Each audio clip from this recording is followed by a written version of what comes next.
We'll have a chat today about the Norskprøve muntlig prep program that you've taken with me. And we should say first that you did take Norskprøve after that, and you passed the B1, and you even got the B2 in one of the skills, right? Yeah, in listening. Yeah, that was a shock. Yeah, congratulations again. That's perfect. So that's why we are here today. And can you just say a few words about yourself first? Yeah, I moved to Norway in 2016, and I started to teach myself Norwegian, and it didn't go to plan. And I was also studying here in Norway, and it wasn't allowed to take so much study. So we weren't allowed to take the free Norwegian class actually in parallel with the education. And you try to pick up what you can, but it doesn't go to plan. So I've been living here for a few years, and then I moved to Oslo 3 years ago. Right, I've got to get this under my belt now. So yeah, took some courses, some hybrid courses, so I could choose whether I was in the classroom or at home, so I could fit it around different scheduling things. So yeah, that's me. So originally I worked as a graphic designer in London, and now I'm trying to pivot into sustainability. Yeah, perfect. So let's jump straight into the Norwegian specific thing. The first question will be, what are the challenges in Norwegian that you've been facing in the learning process with the courses that you've been taking? Because when you came to me, we were talking about, like there have been some challenges with the formats over the courses you'd been attending before. So let's start with that. Yeah, I really thought the hybrid course was a really good solution because I was working part-time, plus I had family responsibilities and other things on top of that. So I was thinking, this is great. I can choose to be in the classroom. I could choose to be at home. But the challenge with that is that the learning schools are not quite on top of running hybrid classes when you're digital. So it's not necessarily the experience. So you do get a better experience in the classroom one-to-one, but in my experience these classes are too big. The theory that you get a better experience, but when your classes are too big and you have all these you don't have a chance to ask so many questions, for example. I had problems with the terminology of grammar. So I was struggling to learn the grammar, and then they didn't have time to answer all the questions because everyone's at different levels. And yeah, so this was really difficult with no follow-up or no sort of individual planning. And that's what I'd always struggled with, what the structure was going to be for me. But then I think the two biggest things that stood out for me was having the confidence to speak what I was learning. And that's where your free masterclass came in, because that was just fantastic eye-opener for me. But it's the integration process of an expat, a working professional coming to Norway. I don't think a lot of, shall we say, Norwegian-based teachers, actually, if they've not been through that integration process themselves, they don't realise what the additional barriers are for expats. I think they're very clued up on immigration, refugee status, kind of cultural issues, for example, but not maybe for working expats. And that's something that you identified with instantly. These extra barriers that no one talks of, and all of a sudden I was thinking, yes, she knows what I'm going through. Yeah. No, exactly. I've seen it a lot in courses as well, because I've taught for institutions before as well, or big classes in language schools. And I see that as well, that maybe the textbook is built in a certain way, but the need is actually a little different for the working expat group, and especially for the professionals who achieve highly at work, and that they have really different goals than what the course can cater to. So yeah, I've seen it as well. And in terms of the Norskprøve, when we get to that, because these courses in various institutions and whatever, there are a lot of courses that actually should result in the students taking Norskprøve. So how did you feel the prep for the exam in a way was, or the, like the runway towards the exam that the course actually in a way is? How was that for you? I knew I was going to make it on my own. I'd been in the process of learning Norwegian so long, and knowing for quite a few months and thinking my place was actually sponsored, so I didn't pay for my place myself. So I was always had this extra pressure of my funding could be cut immediately. This is the last semester I've got, or whatever. So for me, it kind of affected, the stress levels affected me. So I was thinking, if it's anything like my driving test, there's two parts. There's I can drive, but can I pass the test? They're two, in my opinion, they're can be two different things. So I just needed that confidence. And I think what you did with the Norskprøve prep was you were able to point out my stronger sides and to be able to identify that I had stronger sides. I was like, is that really? Yeah. You do have a lot of them, as the exam then finally showed, right?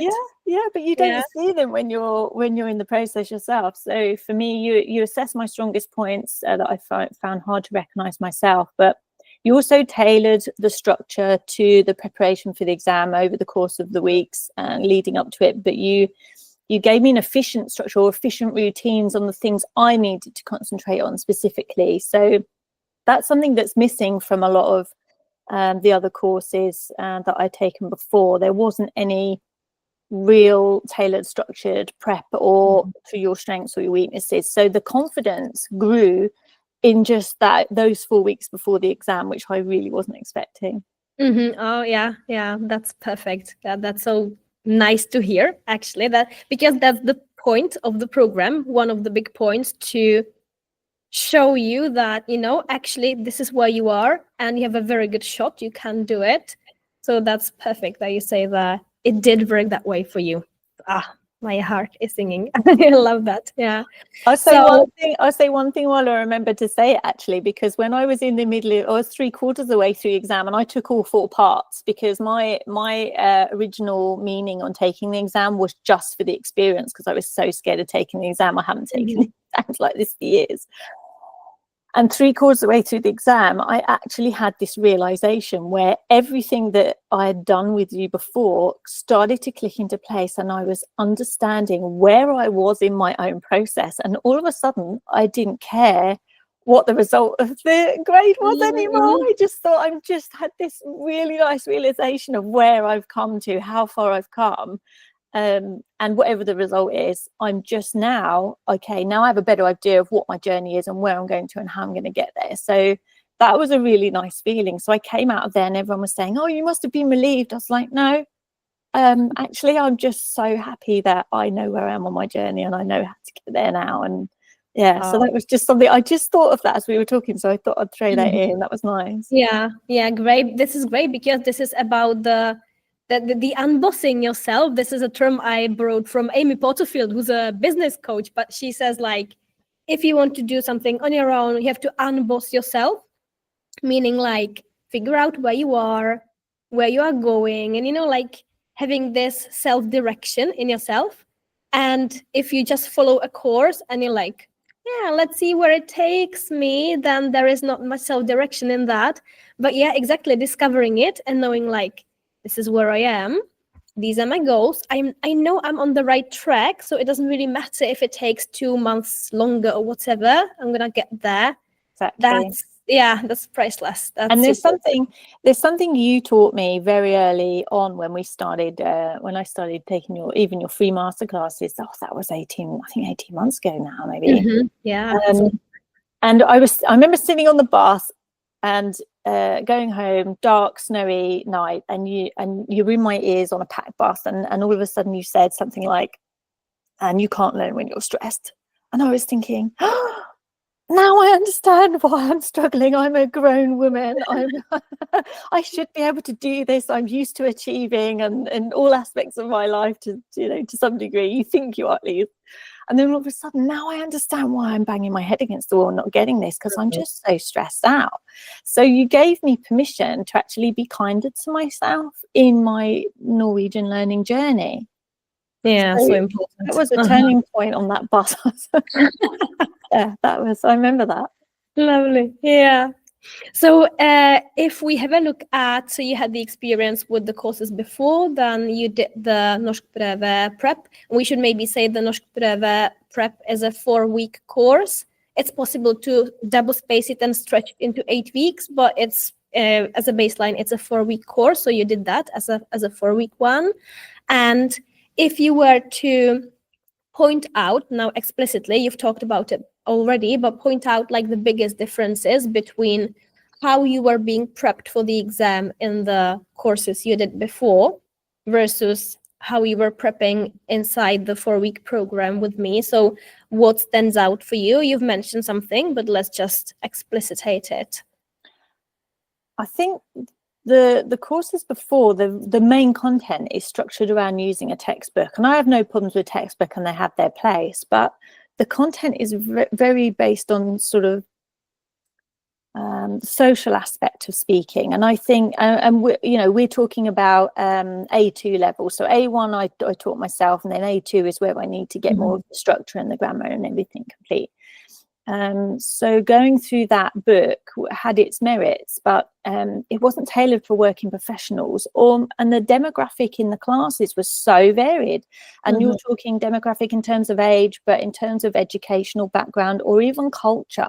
So for those teachers to be able to cater for all those different levels of interaction going on is really difficult. So I felt like I needed a more conversation I would need in a workplace, rather than my name is Emma, I see a picture with 2 girls ice skating in it, but I understood that the exam needed a certain criteria in order to assess the different levels. So that was really hard, and moving at my own pace, because obviously when you're in a massive group, they can only bring along so many people in the process. And different people, to be fair, they do come up in the process. Some get things quickly one week and not the other, and that sort of thing. But I felt that with the prep that you gave, I really was able to mentally just take it at my own pace. So I didn't stress myself that I wasn't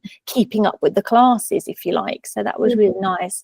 And I think I mentioned this before, that you did a SWOT analysis.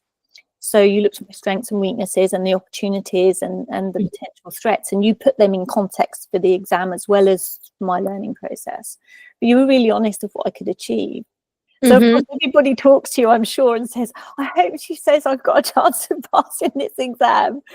But yeah, you were honest. And of course, yeah, we're all grown-ups here, so we know what we put in, we get out of it. But and it was great to be able to fit around my own schedule, because the course I had was either 2 evenings a week, which didn't work for me, or it was 4 hours or so in the middle of the day, which also didn't work for me. And I study better in the morning. So again, I could take what we were learning and your feedback, fit it in when I was able to, when I had energy. And that just made a huge difference as well. Yeah. Maybe we should say that, like, how much of meetings and stuff like that we had inside of those 4 weeks, right? So we had 1 hour of meeting per week, 1 hour of lesson, and you did have an assignment per week. And of course, you worked in your own pace on the notes we produce in the lessons, which are many, and on the tips. And there are also video lessons that you are consuming. But in the scope is actually much less, isn't it, in terms of hours, especially scheduled hours? It was so efficient. It was so efficient, and be able to go online. So, having that time, and it might be 10:30 at night, and I'm thinking, right, I'm actually in the mood now. Let's do some listening and reading. So I could just go straight on and do some additional reading or listening. And that was just really nice, and to be able to fit the next level up. So I know you said to me, okay, why don't you try the next level up? And then I was trying B2 level, and I was thinking, wow, at least the first 4 things I understood, but I wouldn't expect to. So it was a realization of what the gap is between A2, B1 and B2, and be able to situate myself within that. So you have these small wins, that my listening was going more up to B2, and maybe my writing was still A2 at that time, I thought, before I took the exam. So I wasn't expecting to pass writing at all. Yeah. Well, you did, though. You did. I did. There were 2 girls ice skating as well, so that came in handy. Yeah. Yeah, I honestly think this description of the picture, you have it in muntlig at the A2 level, right? And you also have it in skriftlig. It's such a difficult task, I think, because it's so exam specific. You have to prep for it. You have to get the adjective forms in place because you have to be using a lot of those. So even though this is considered to be an A2 task, I think it's actually very challenging for many people if you're not trained on the strategy for it, because you're sitting there and you're like, what should I say about this picture? We don't talk about pictures in real life, like you mentioned before. So yeah, it's supposed to be an easy task, but it's actually quite challenging, I see around me, for students. Yeah, and I think something that your methodology teaches, that which I haven't come across before, is how I can use my own resources and the sources that are relevant to me, and pick the grammar out of that, or phrases out of that, and learn the grammar from it. Yeah, I was able to construct a lot more, and I knew it wasn't perfect, but yeah, it was the confidence to think I could construct something, because you had no idea what questions they're going to ask you. So of course, when I was preparing and we were doing dry runs and we were testing me out to see how I'd be in an interview situation, and then of course doing the writing and the leading and listening, it's kind of, you never know what you're going to get on the day, and you've got 10 chapters in a book of topics they could choose from. So whenever I got given a task, I was always thinking, oh, I don't know how to do that. And coming from English, one of my biggest problems is I try to use 20 words to say something in. So I'm always being told simpler sentences. So I think totally honest, in the beginning of the exam, I didn't know what I was saying because I was so nervous. And I was thinking, I'm not remembering this, I'm not right. And then I realized, hang on, I'm doing the textbook thing again. I'm doing the traditional thing again, because that's what I've done for the last 2 years. And I'm trying to spit it in. And then I was thinking, just relax. You can't do anything when you're stressed. It's not going to come to you. And then I just started talking like I would be in a workplace. Let's have a conversation about, I think it was screen use for children or something. So then the natural conversation started to flow, and what you talked about, it comes automatically. So I was able to construct things more naturally, and then at the end I couldn't shut up, and anybody that knows me knows I have trouble to do that anyway. So yeah, I thought I'd blown it. I came out of that exam thinking I've absolutely blown it, because I was so scared the first half. I didn't know what I was saying, and like you say, trying to do it. But I think they used the phrase. Du har overlevd, sa du. You overleved, yeah. After the exam that they told you that you've overleved. Is that a good thing? I have no idea. So yeah, it's quite interesting. And then I said, and they said the exam's over now. And then they said, how do you feel about that? And I said, obviously keeping in Norwegian, is this a trick? Because you said the exam's over, but now you've asked me another question. They said, no, the exam's really over. We've graded you. But we're just wondering, we're just asking. Nice. And then I just started chatting to more, and they said, how you're talking now, if you'd have done that from the beginning, it would have been a lot easier. And I was thinking, oh, I'm just so nervous, Yeah, but it's very normal, isn't it? It's like, it's a high stress situation at the end of the day. So most people are. Yeah. The next exam, I'm definitely going to take extra time with you, and I'm not sure about spacing out, but definitely an extra week or two, because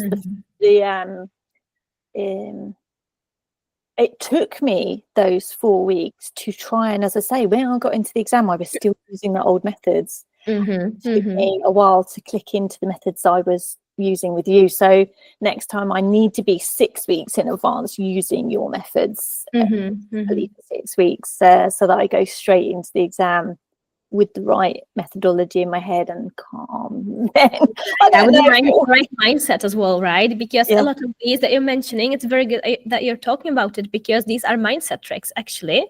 And like making yourself calm, and like imagining that the other person, which is the censor, right, actually cares about what you're sharing about this topic that they've asked 50 other people before you, right? So obviously they don't care about what you're saying, but it helps so much to imagine, like you were saying, like if I was talking about this to a colleague at work, and they would actually be interested in what I think about this, like social media and kids or whatever, then it helps so much to like imagine in a way that you're in a different situation than what you really are. Yeah, that's a more natural situation, definitely. Yeah.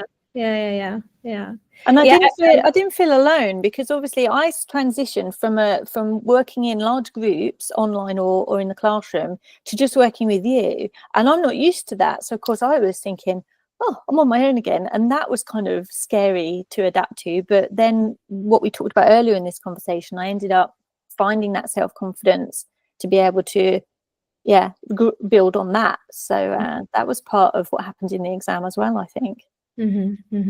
Yeah, that's so good. That's so good. Let's now talk about the space, about like the container of the program, of the Norskprøve prep thing, because it has a number of components, like you're mentioning. There is the support you get, there are the video lessons, there is the classroom that I use, we have some shared documents, we have the meetings, you have the inlevering the assignments that mimic the exam task and all that. If you were to say how you felt inside of that container in a way, if you take the program as a complex thing.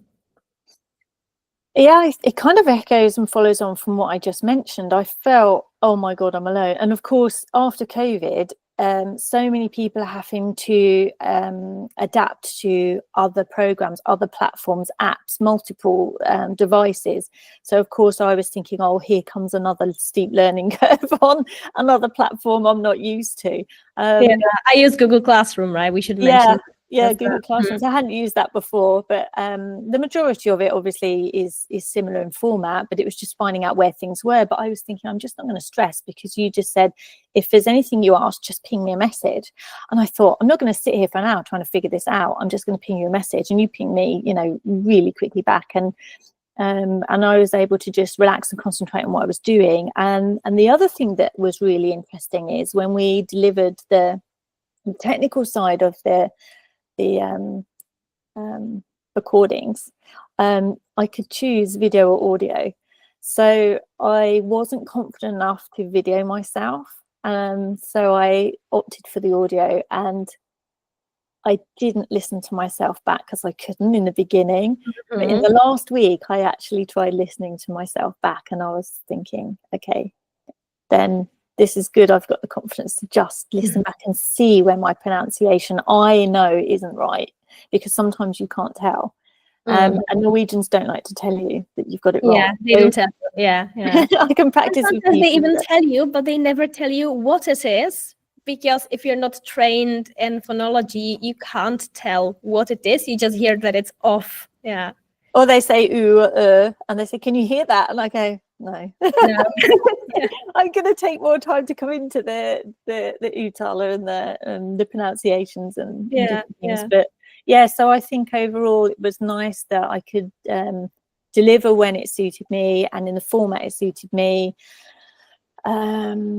Because I remember quite early on, I said to you, what really bothers me is, as we've mentioned earlier in the conversation, what is the structure of the exam? Because you see a lot of these Facebook groups where people try and support each other and share tips, but you actually gave me the schema, a copy of the schema of what they use in the actual exam, and you actually broke it down and you actually went through and explained it to me. So I knew what they were looking for, so I could have some checkpoints in my head.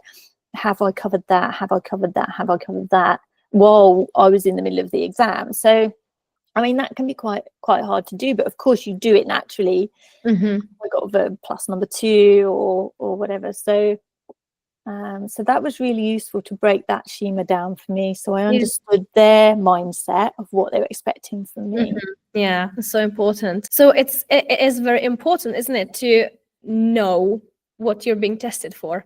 I see this very, very often as well, the thing you mentioned, like we went through the vurderingsschema, and that's available for everybody to have a look at. You can download it from the website of Kompetanse Norge, but people don't look for it. They don't advertise it big time either, but this is a public document, so everybody can have a look at it.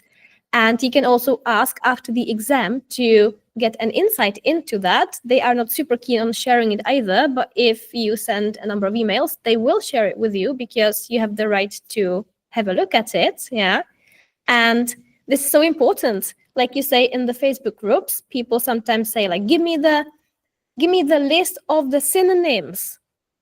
And I'm like, no, this is not how you pass a proficiency exam. Like, if you learn a list of random synonyms, this is not what helps you. Yeah, especially not in the speaking for that matter. But yeah, people sometimes share good tips in terms of something very, very specific, like a small part, but they miss the exam strategy because they're not really sure what they're going to be tested on, which is quite specific. And the communicative achievement is very, very important. So sometimes people think it's just the grammar, but then they fail in terms of answering the question properly.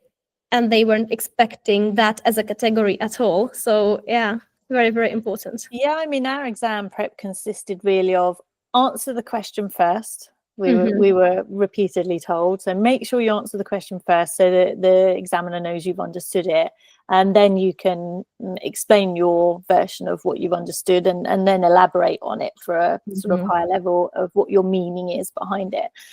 So I didn't have a problem with understanding that, but you interpret it. So all these tips that people are sharing between each other on social media, which I dipped into, obviously, naturally, some weeks before we started working together, actually. So then as we started working together, it was like a myth busting. I was like, well, that's not right.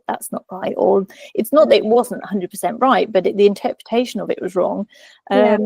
So that was kind of really interesting for me to hear. And for example, if you knew what the exam question was or the theme was, then you had a higher chance of passing it. That was a myth buster. And then the other one that was myth buster, I'm trying to think now, people had structures of what they had planned to say and go through, okay, when I get asked a question, I just slot in the theme into these pre-rehearsed. Yeah, there are even freebies around that you can download our template. It's just like cram it, you fill it out, you're gonna pass. No, that's myth busting, because obviously I was practicing with people within my class, so anybody that had the exam the same time, we were trying to practice with each other within the class setting and then outside as well in the breaks. And even the an hour before the actual exam, we were practicing with each other. So you could see a clear difference between people who hadn't been able to decode those myth busting sharing on social media.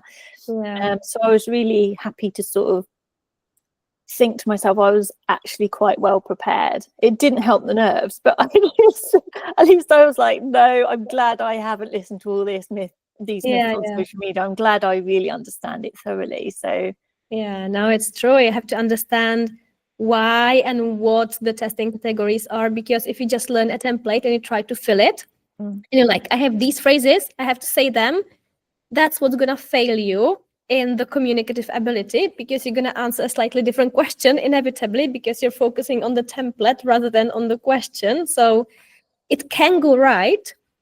It's very, very dangerous to rely on a specific template, and the more specific the verse, because it's going to make you miss the question, really. And that's very, very important to the examiner, or to the censor rather, that you achieve the communicative point. That was the point. So that was one of my weaknesses that you identified. I was able to, and we identified this continually through the process until the last week, actually, when I can, in my nervousness, go off topic too much and I have to bring it back. So that was a learning process. I had to practice really quickly and repeat it a lot. So, that was back.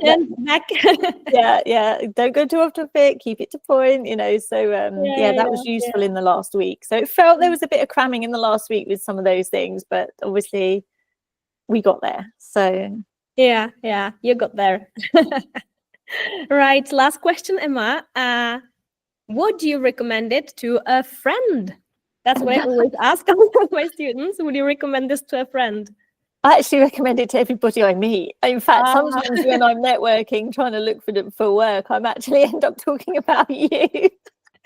Because, you know, I just really see how different your methodology is. And of course, I haven't tried all the other private offerings around Oslo or further afield because of the digital technology now. But when I've read through their structures, or I've read through their approaches, or I've done their free masterclasses, they just haven't resonated. So I think you're really onto something. And we mentioned this a bit earlier in the integration process. You understand those barriers, those extra barriers of how to learn a language, not just learning and having traditional structure to grammar or content or vocabulary, but actually how to pick your own sources that are relevant to you, make it efficient, very structured, tailored, and depending on how you help people. But the point is, it's your methodology behind it that I find is quite different and really resonates with me. Yeah. So yeah, I recommend it to everybody, and I recommend it to people that I meet who say they've got employees that are expats, for example, and I say you should bring this person into your company. So I recommend it to everybody. I mean, I might strike up a conversation with an old lady on a bus going into town, and she said, "Where did you learn your Norwegian?" And I was like, "Wow." Don't get me started.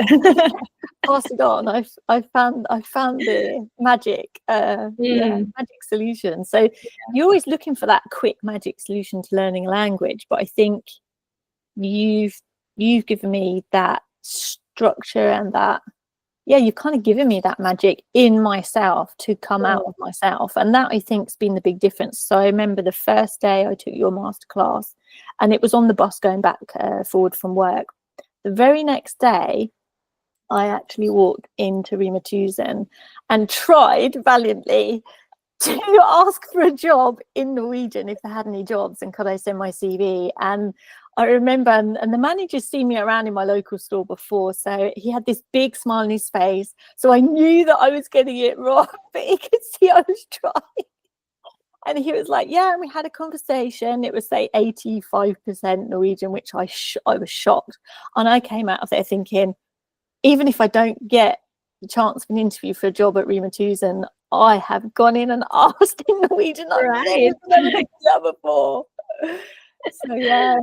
That's so cool. I never heard that story before. Haven't I told you that? No, you haven't told me. Yeah, no, that's so good. I tell everybody, old people on the bus. Yeah.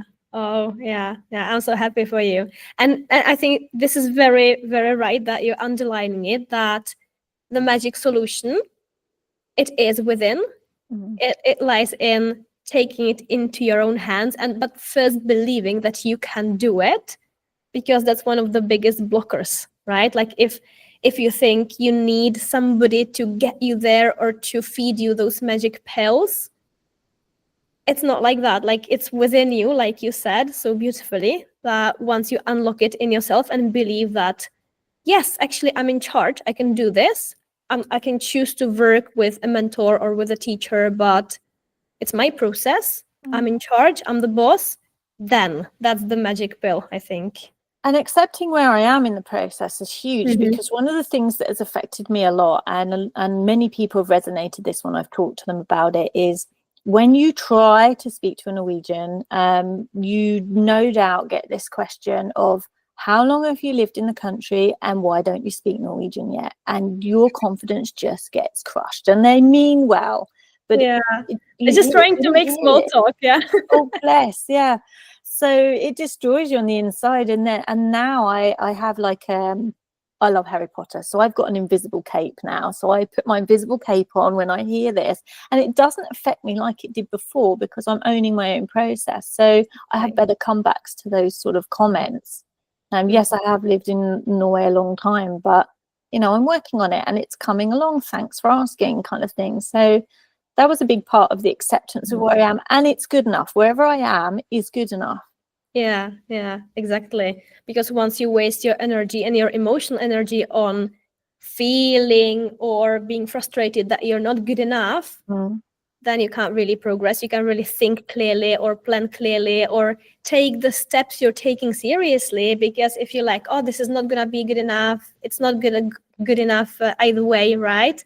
Then we kind of second guess ourselves. We don't take the step seriously, and we don't get the results either because we don't believe we can get them. So important. I'm so Yeah. happy that it turned out for you that way. Yeah, and you're always trying to reach this holy grail. It's always, especially if you're looking for work and you're told you'll never get a job in Norway till you speak fluent Norwegian. What does that mean? And you explained there's a difference between there's fluency and there's accuracy. And I can choose at any point which part I want to work on a bit more. So I can choose to work on vocabulary, content.